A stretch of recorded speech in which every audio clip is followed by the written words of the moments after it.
உங்கள் favourite TV ஷோக்களை இனி miss பண்ண தேவையில்லை. ZEE5 இல் முற்றிலும் இலவசமாக காணுங்கள், இங்கேயும் எப்பொழுதும். வாட்டர் டேங்க் கட்டுற டெண்டர்ல நீ எவ்வளவு கமிஷன் வாங்கியிருக்கேங்கிற டீட்டெயில் தான் இது.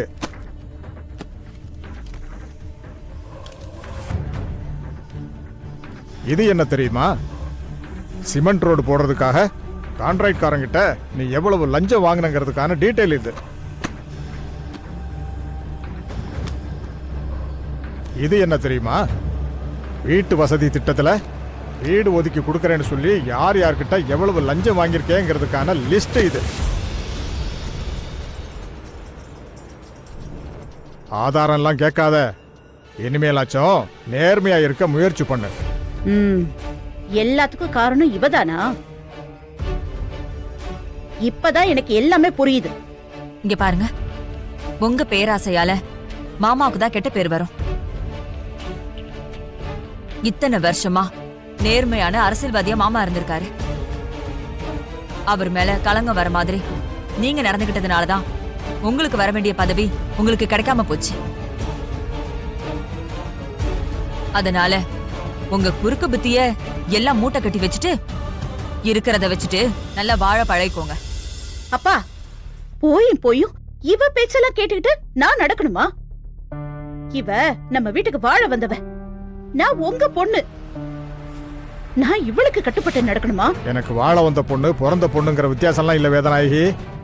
யாரு நேர்மையா இருக்காங்களோ அவங்களுக்கு மரியாதை கிடைக்கும். ஜானகி நேர்மையா இருக்கா, அதனால அவளுக்கு மரியாதை கொடுக்கறேன்னா நீயும் நேர்மையா இருந்தா உனக்கும் மரியாதை கிடைக்கும்.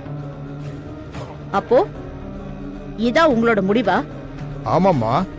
அப்படின்னா இப்பவே சொத்தெல்லாம் பிரிங்க. சட்டப்படி எனக்கு என்ன சேரணுமோ அதையெல்லாம் என்கிட்ட கொடுங்க. நான் ஏன் விருப்பம் போல வாழ்ந்துக்கிறேன். நீ கடைசியா இங்கதான் வருவேன்னு எனக்கு நல்லாவே தெரியும். அதனாலதான் சொத்து எல்லாத்தையுமே தேவராஜ் பையன் சக்திவேலுக்கும் ஜானகி புள்ள வள்ளி பேருக்கும் எழுதி வச்சுட்டேன்.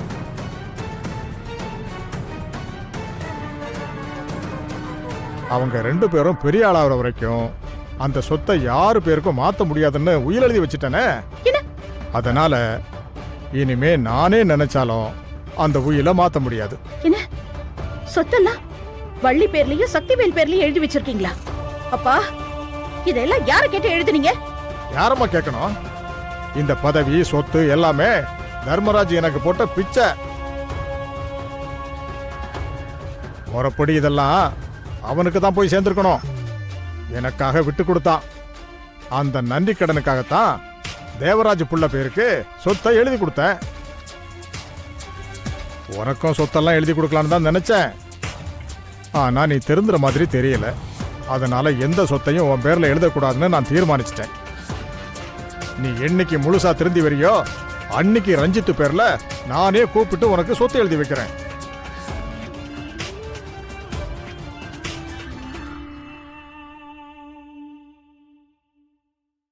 ZEE5 ஆப்பை டவுன்லோட் செய்து அனைத்து எபிசோடுகளையும் இலவசமாக பாருங்க.